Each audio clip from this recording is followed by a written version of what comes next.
নমস্কার, নতুন একটি ভিডিওতে আপনাদের স্বাগত। এই মুহূর্তে আমি আছি কৃষি জমিতে। আপনাদেরকে এখানে যেটা দেখাবো এটা হলো এই জমি। এটা যারা জানেন দেখলেই বলে দেবেন, যারা জানেন না এটা হচ্ছে ধান চারা। গ্রীষ্মকালীন যে ধান গাছ লাগানো হয় সেই ধান চারা ফেলা হয়েছে, অর্থাৎ এটা কাদা মাটির উপরে ফেলা হয়েছে। জমিটা ট্রাক্টর লাগিয়ে চাষ দেওয়া হয়েছে, তারপরে ওটাকে লেবেল করা হয়েছে, ধান বীজ ফেলার মতো উপযোগী করা হয়েছে, তারপরে এটা ধান বীজ ফেলা হয়েছে। এই দেখুন ধান বীজ দেখাবে, দেখুন ওই যে ধান। আসলে এই ধান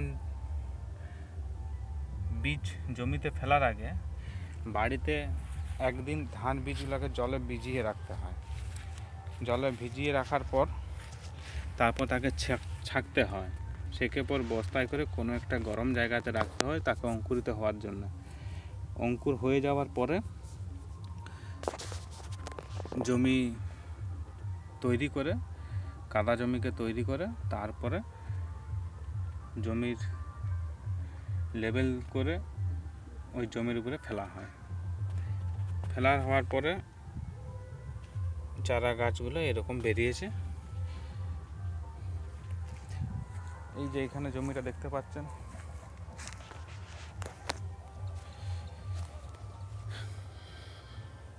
পুরানো জমি কিন্তু ফাঁকা।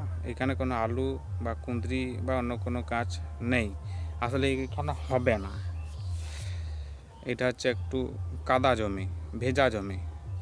এটা ধান ছাড়া আর কিছু হবে না। মেটাল জমি আছে, মেটাল মাটি।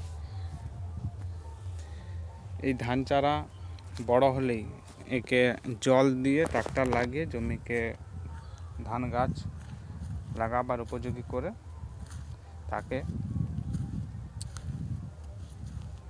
লাগাতে হয়। অর্থাৎ এই যে দেখলেন, দেখাচ্ছি আরও, এগুলো বড় হয়ে গেলে তাকে আবার তুলে জমিতে পোতা হবে। এখানে সব যত আছে সবাইকারই মোটামুটি জমিতে ধান বীজ ফেলেছে। যেমন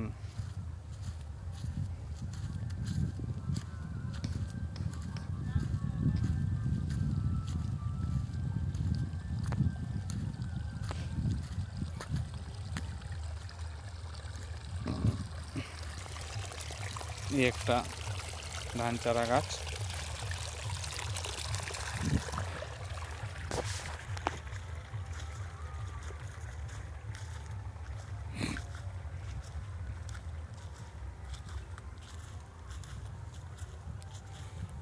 একটা ধান চারা গাছ। এটা একটু বড় বড় হয়েছে, কেন কি এটা দুদিন আগে ফেলা হয়েছে। এটা সর্বপ্রথম এইখানে জমির মধ্যে ফেলা হয়েছে, তাই ধান গাছ চারাগুলো বড় বড় হয়ে গেছে, দেখতে পাচ্ছেন।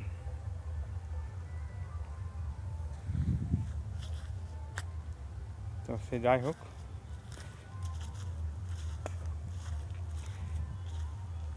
চাষি ভাইয়েরা চাষ জমিতে কিভাবে চাষ করে এবং প্রতিটা ফসল কিভাবে উৎপাদন করে সেগুলোই আপনাদের সামনে তুলে ধরছি।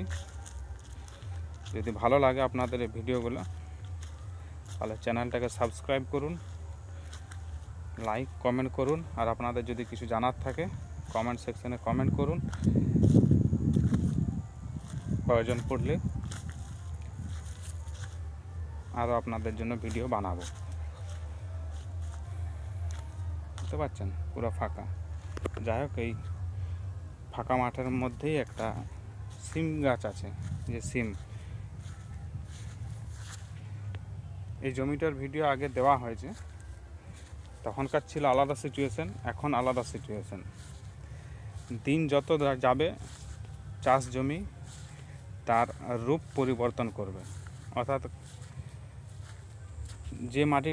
যে জমিটা আজকে দেখছেন খালি আছে, 10 দিন পরে সেই জমিটা কোনো না কোনো ফসলে ভরে যাবে। হয়তো মনে করবেন যে একই জিনিস বারবার দেখাচ্ছে, হ্যাঁ একই জিনিস বারবার দেখাচ্ছি মনে হতে পারে, কিন্তু তারপরে একটু ভিন্ন স্বাদ পাওয়া যাবে।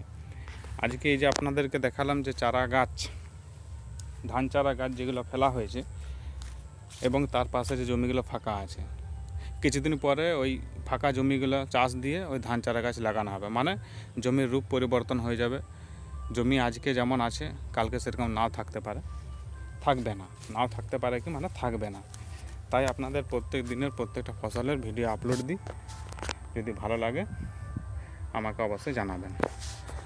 তাহলে এই ভিডিওটা এই পর্যন্তই, ধন্যবাদ।